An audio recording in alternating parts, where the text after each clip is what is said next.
Hello guys, welcome back to another video. In today's video, we're back with the matchday vlogs. As my club, S5Ep41, we take on Gefle. So not only am I seeing obviously who takes the penalties, what side that he prefers to go to, so I can tell from that what his preferred side is under pressure. I look forward to playing on here. I'll bring the highlights now. Let's go smash it. Wish us luck. Sandlunds kropp och så kommer läget här nu då. Svaret får vi här.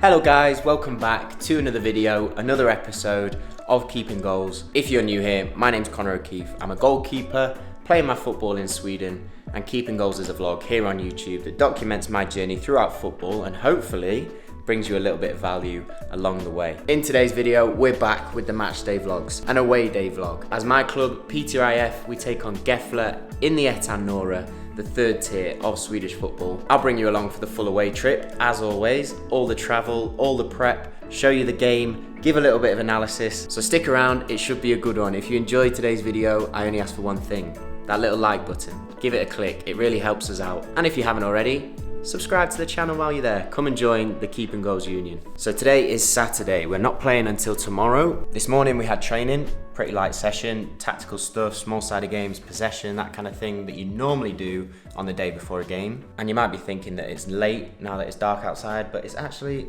only 3:30. That's what happens when you move towards the winter in the north of Sweden. It gets very dark very early. So Gefle, the team that we're playing tomorrow, as you can see from the league table, or the league table, whichever side we put it up, are currently 7th. We are in 9th place. They are 4 points ahead of us. They're a solid team. They're probably not as high in the league as they would have wanted to be. They're quite a big club in Sweden, historically been in the higher divisions. Last time we played them, it was in August. We were at home. We managed to win 2-0, so a win and a clean sheet. So they'll definitely be looking for some revenge, whereas we're looking to carry on picking up points, keep moving up the table. And although there's only 3 games left, although we're both mid-table teams, I know that everyone's going to be giving everything to try and get the win. It's going to be a good game. They've got a nice stadium too, so looking forward to playing in that. And yeah, it should be a really good one. So my job this afternoon, now that I have a free afternoon, is to do the analysis of Gefle ready for the game tomorrow. It's something that I like to do the day before a match, where I can watch back through some of their older games, watch some of their key players, make some notes, and generally have a good idea about what they do, what they're strong at, what they're weak at, which can maybe help me in the game tomorrow. It's not always something that is possible to do. I know when I've played for previous clubs, when you've not had access to other clubs' games, you often have to go off your existing knowledge, maybe from playing teams previously or what you've heard about them. But if you're fortunate to be in a league where they televise games and stream games, it can be really helpful to watch through old footage of clubs to try and get those little extra percentages to try and gain an advantage. So what I normally do, if I spin you around, I head on to Sport Express and Play, which is the site that stream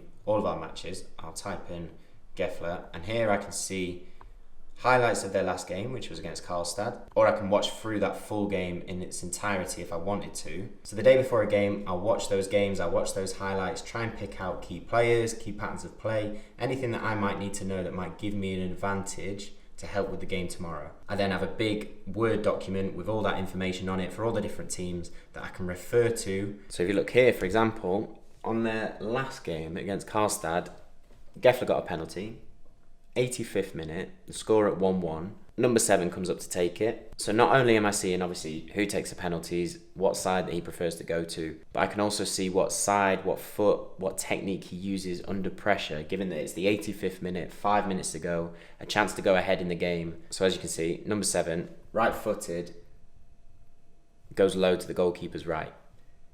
Didn't keep his head up, put his head down before he struck it, didn't see where the goalkeeper was going.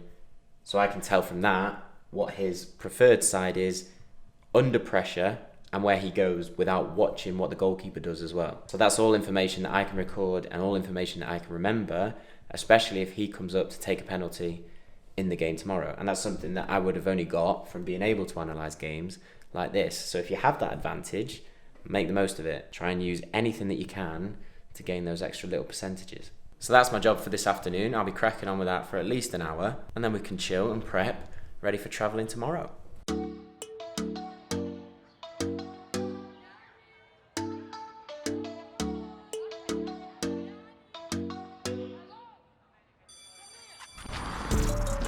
Good morning, bright and early on match day. Not too early to be fair. Bus is leaving at 8 AM this morning.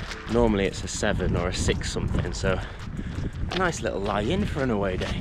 Anyway, it's a little bit frosty. Walking up to the ground now, get the bus to the airport, down to Stockholm, and then another bus over to Gefle. Time to settle in for the trip. Got to tape up the packed lunch so it doesn't fall apart in the plane.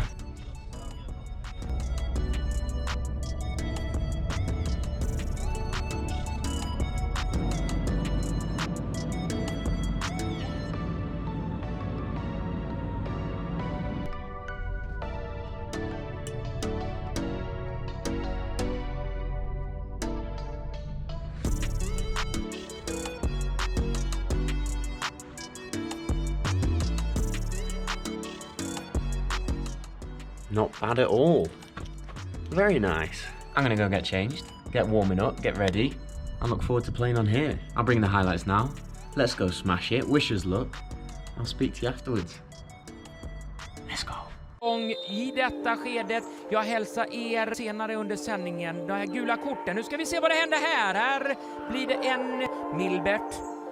Får in bollen också via höger den, men här finns en målvakt. Conor och Gefle. Det där strålar när han rusar ut lite grann och plockar in den. Petar in den till Johansson. Johansson, Fredrik lyfter den ut mot vänster. Här kommer läget för James Bergin. Lyckas hålla en Wikman, chippar den till Hjälte. Hjälte är där. Han lyckas hålla den i spel. Centralt snett inåt. Då kommer skottet och slarvigt av Bernardo, så drar han lite grann i Sandlunds kropp och så kommer läget här nu då, så dras det ner. Ja, är det där straff eller inte? Ja, det pekas på straffpunkten och Gefle mot den. Och då så gör han sig redo att möjligtvis pricka in sitt 11:e. Kanske. Ja, vi ser. Svaret får vi här. Nej, det går rätt på. Ska han ta returen? Han gör det. Han tar målvaktsreturen själv och gör 1-0 till Gefle. Och gör high five till supporterna på läktaren. Oj! Ja, och Gefle går rätt. Han tar den, men rätter in. Den tar han på fötterna och så försöker han, men nej. Och Gefle. Sandlund får på en träff. Oj! Dömd av det där och kommer och det nickas undan och Kalabane för Gefle. Boxas väl bort, va? Ja, det kommer ett läge. Haft Piteås bästa målchans så här långt. Bergin igen, lyfter väl in den. Ja, marken kommer och det är boll. Ja, han kommer långt. Han kommer väldigt långt. Leo Englund. Så bort lite grann. Nord, Gustav. Abdullah här. Ja, lurar lite grann. In centralt i mitten där Johansson kommer och Markström. Det knorras och Markström. Oj, vilken räddning. Oj. Ja. Länger bollen. Kan det komma ett avslut? Gör det. Oj, och Gefle och så Sandqvist. Müller de spelar just där i straffområdet. Kommer Kalabane, men ja. Den Englund passar ut. Där kommer, men nej. Johansson där in till Abdullah som gör vadå? Han gör på det där sättet. Nej, den passningen. Bergin, vad gör du? Ja, du hittar till Abdullah som gör vadå? Han gör inte mål. Nej. Pashang Abdullah ser det här. En målskytt och Tim Markström, ja. En lysande målvakt. Grann på bollen här. Petar den tillbaka. Bra väggspel. Ja, titta Tashaka och så gör på det där sättet. Och Jonsson, men och Gefle hinner tillbaka. Ja, det gick inte riktigt, Ruben Andersson. En baj, och så kommer Abdullah igen! Med vänstern denna gången. Oj! Och Markström till hörnflaggan för att lägga den.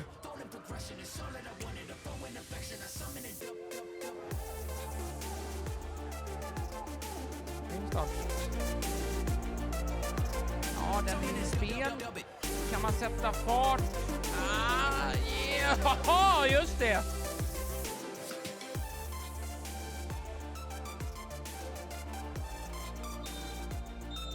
Där har de 3 minuterna gått till ända. Vi kan bara konstatera att vi fick ett mål. Det var i första halvleken, en straff.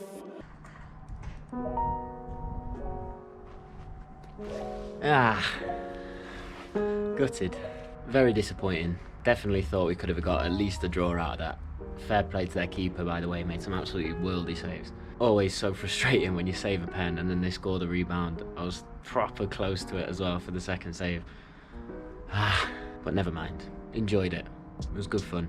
We'll have to give it a watch when I get back. But now, long travel, back to Petia. It's going to be a late one tonight, but frustrating.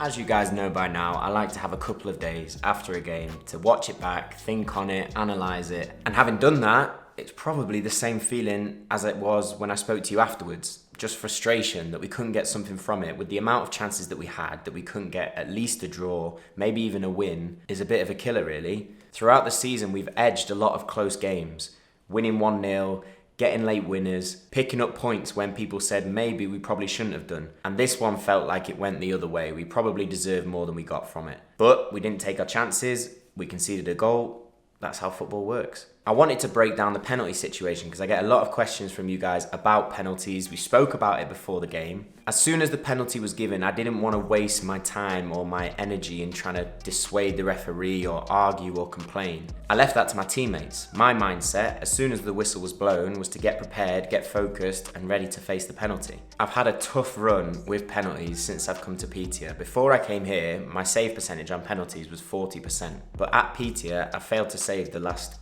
8 penalties, I think. It was a really, really difficult run. And that can get in your head, especially when you're thinking about it away from the games. You're thinking, I'm going the wrong way, I'm not making the saves, am I trying to focus too much on information, am I not going with my gut instinct? These natural doubts and negative thoughts happen when you're on a bad run, in whatever circumstance. And the last couple of penalties that I've faced, I definitely felt that. I was a bit subdued in my body language. I was feeling negative, I was feeling unsure, and that is not the way that you want to be when you're facing a penalty as a goalkeeper. You're in a no-lose situation. The striker is expected to score. You should go in with full confidence, be ready to give everything, be ready to commit fully with the decision that you make. But as soon as this penalty was given, for some reason, I felt really up for it. All that negativity that might have been there before wasn't there. I felt very focused, I felt very ready, I felt very sure about I knew where he was going to go. And the first thing that I noticed was it wasn't the penalty taker that they had in the previous game, the one that we looked at before. It was their centre forward, number 91. I've played against him a couple of times. I know what type of player he is. I hadn't seen him take a penalty before. It wasn't part of my notes. There wasn't any prior information, but I had a strong idea that I thought he was going to go across his body with his right foot, trying to go for power into my bottom right hand corner. But as I said, I was positive, I was confident, I was making jokes with the referee, I was talking to him, trying to get in his head. He was quiet, head down. I felt like I had good control of the situation. I was feeling big in the goal, putting lots of movement, touching the bar, moving my arms around. I held my position for a long time so that I didn't commit too early. And as soon as he struck it, I went the right way. Problem was, I don't think he struck it the way that he wanted to strike it. It went too much down the middle. I had to use my shins to keep the ball out the goal. And when you have to save it with your legs, it's very difficult to try and divert the ball away from the danger area. I think if he'd put it where he wanted to put it, it would have ended up in my stomach for me to hold or down in the corner for me to push away. But seeing as I had to use my shins, it bounced right back to him. I tried to get up as quick as I could. I tried to get there and spread. Maybe I could have dived at his feet one step earlier. Instead, I took that second step, tried to spread my body, make myself as big as I possibly could, and the ball went just underneath my leg as I was coming with the spread technique. I was gutted. I was so sure that I was going to make that second save. So even though you have that big high of making a save and then that huge low of the immediate rebound going in, you have to park it, move on, play the rest of the game, give your all, which is what I tried to do. And as you can see from the table, that result, it leaves us in 10th. And with 2 games to go, the highest that we can now finish is 8th and the lowest that we can finish is 11th. We're safe from relegation. That is always a big objective for teams when you're newly promoted. But us as a team, and me personally, I always thought that we could do a lot more than that. So with these last 2 games, we have to try and push to reverse this recent run of bad results and try and finish in that 8th position, finish in the top half of the table, have a really strong end to the season. And our next game is against Sylvia away. They are the team that are currently in 8th. They're 2 points ahead of us, so that's a really big opportunity, one that we've got to grab. At the end of the season, it can be so tough to try and maintain those levels of intensity that you've had for the previous 11 months, given that we started pre-season back in January. But that's the challenge. That's what we've got to do these last 2 weeks. Keep it right up there, keep pushing, and finish as strong as we possibly can, personally and as a group. This week's Patron of the Week is Adam Douglas. Hey Connor, just wanted to say thank you for being picked as Patron of the Week. Really appreciate all the videos you do, all the time you put into it. Great content for keepers, young and old, to learn from, trainers as well. Keep up doing what you're doing, and again, appreciate all the work you do, and we'll continue to support you. Adam, thank you for supporting us. Thank you for supporting the channel. We wouldn't be able to make these videos without patrons like yourself. If you'd like to be a patron and win Patron of the Week, like Adam, you can sign up using the link below this video. But thank you for watching, guys. I hope you enjoyed today's video. If you did, please hit that like button. Helps us out loads. And if you haven't already, click subscribe and come and join the Keeping Goals Union. I'll see you next Sunday for the next vlog, but have a great week. Look after yourselves, keep chasing improvement as always, and I'll speak to you in a bit.